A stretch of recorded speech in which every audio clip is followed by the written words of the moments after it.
when we found out about the gardeners who maintain a local herb garden and call themselves the Thyme keepers. We knew we had to make some time for them. Couple that with the fact that they volunteer to help keep Delmarva beautiful. That's a win-win right there. So we sent 1025 WBOC's Corey Phoebus to the Salisbury Zoo to meet the team behind its bountiful herb garden. Corey? I'm actually trying my best to keep up with the many duties of the timekeepers at the Salisbury Herb Garden. And I think I'm doing okay, but luckily I was able to come up with somebody who knows a little bit more about this here, folks. This is Mary Jane Swafford. Mary Jane, how are you? Nice to meet you. So you are one of the timekeepers here at the garden. I am. I've been a timekeeper for 17 years. Now, I noticed that not a lot is in bloom yet, but I understand that this could be viewed year-round. The garden is here to view year-round.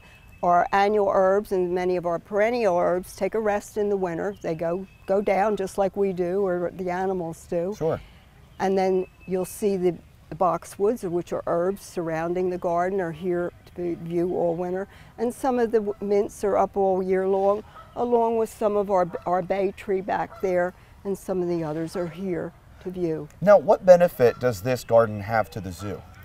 Well, the big benefit of an herb garden, or even any plants that grow, whether it's an oak tree or whether it's an herb or whether it's a flower, is that all of the plants are where our oxygen derives. So we wouldn't be here and our animals wouldn't be here if it wasn't for plants. Now, another cool thing that I've recently learned about herbs is that these are some of nature's oldest remedies. That's right. We have in our herb garden a lamb's ear. Many people have them in their gardens as plants, but they're not aware that they're herbs. They're a beautiful, leafy, soft leaf plant. It happens to be what we think of as one of our first Band-Aids.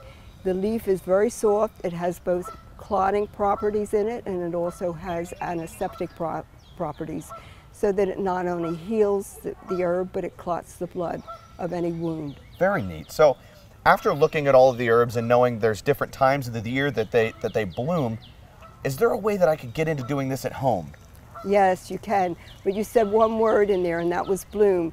If you want your herbs to be used all year long, or as long as they can be in the garden, you don't want to let your herbs bloom. Okay. Once an herb blooms, the plant has decided, I've done my job. I've gone from seed to plant. I've produced the flower. Now I've gone back to seed again. Once it produces a flower, it will go back to seed, and then its life is over. So just when you think you've learned everything, obviously I'm still learning, even right now. Now, you are one of the timekeepers, a group of people who keep this herb garden alive and beautiful. Is there a way for people at home or the public to get involved with the timekeepers? Oh, we'd love to have anybody join us. You don't have to know anything. I certainly didn't when I came here. I just fell in love with the garden and the people that maintained it. We have a group of about 18 people, and we're always looking for new members to come. We have a monthly meeting the second Tuesday of every month, 5 o'clock here at the zoo. We follow that by a potluck, so you can use your herbal knowledge in making a nice dish. There you go. Mary Jane, thank you so much for taking time and talking with me. Thank you for having us. Of course, folks. And if you would like to come say hello to the timekeepers at the Salisbury Herb Garden, located in the Salisbury Zoo, we highly recommend you do that.